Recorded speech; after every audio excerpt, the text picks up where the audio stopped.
بسم اللہ الرحمن الرحیم، السلام علیکم ورحمۃ اللہ وبرکاتہ۔ سامعین محترم، امید ہے سب احباب خیر و عافیت سے ہوں گے۔ اللہ رب العزت آپ کو سلامت رکھے، شاد آباد رکھے۔ تجوید کے موضوع پر ہم مخارج کی تفصیل اور ترتیب پڑھ رہے تھے۔ اس سے پہلے آپ کو مخارج کی تفصیل بتلائی تھی، اور پھر اس کے بعد مخارج کے اندر جو اقوال اور اختلاف تھا وہ آپ کو بتلایا، اور پھر اس میں جو مخارج کی اختلاف میں جو توجیہ پیدا ہوتی ہے وہ آپ کو بتائی تھی۔ آج کے سبق میں ہم مخارج کی باعتبار کل اور جز کے ہم اقسام اور تفصیل پڑھتے ہیں۔ آئیے سبق کی طرف۔ کل اور جز کے اعتبار سے مخارج کی اقسام۔ کل اور جز کے اعتبار سے مخارج کی دو قسمیں بنتے ہیں، مخرج کلی اور مخرج جزئی۔ اب سمجھیے مخرج کلی کسے کہتے ہیں اور مخرج جزئی کسے کہتے ہیں۔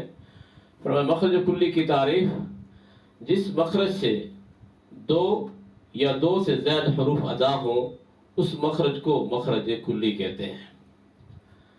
آپ نے مخارج کی تفصیل میں ابھی پڑھنا ہے کہ مخارج جو کہ 17 ہیں، ان مخارج میں سے بعض مخرج ایسے ہیں جہاں دو یا دو سے زیادہ حرف ادا ہوتے ہیں، اور بعض مخارج ایسے ہیں کہ جن میں سے ایک مخرج سے ایک حرف ادا ہوتا ہے۔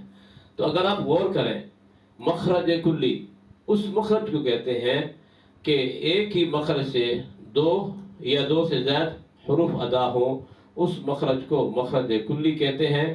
اور امام خلیل ابن احمد الفراہیدی کے نزدیک مخارج کی تعداد 17 آپ کو بتلائی گئی ہے۔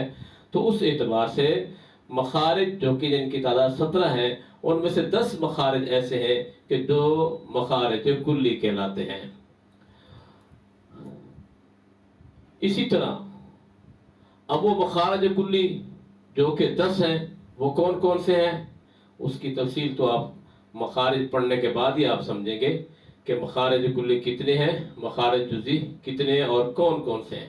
آج کے سبق میں آپ صرف اتنا پڑھیں گے کہ مخارج کلی کل 10 ہیں۔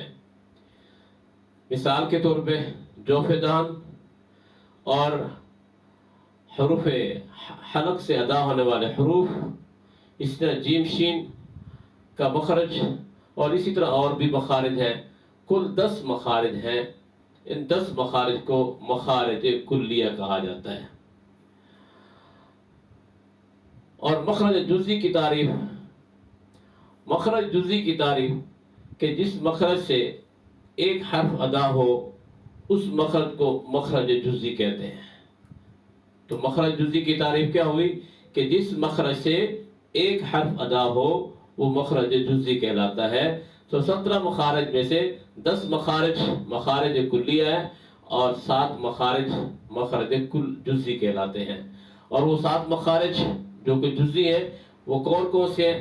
قاف کا مخرج، کاف کا مخرج، اسی طرح لام نون را کا مخرج، اور ضاد کا مخرج، اور ایسے ہی فا کا مخرج۔ یہ 7 حرفوں کے جو مخارج ہیں مخارج جزئی کہلاتے ہیں، اور اس کے علاوہ باقی جو 10 مخارج ہیں وہ مخارج کلی کہلاتے ہیں۔ امید ہے کہ آپ کو یہ سبق سمجھ آ گیا ہوگا۔ اللہ تبارک و تعالیٰ آپ کو سلامت رکھے۔ السلام علیکم ورحمۃ اللہ۔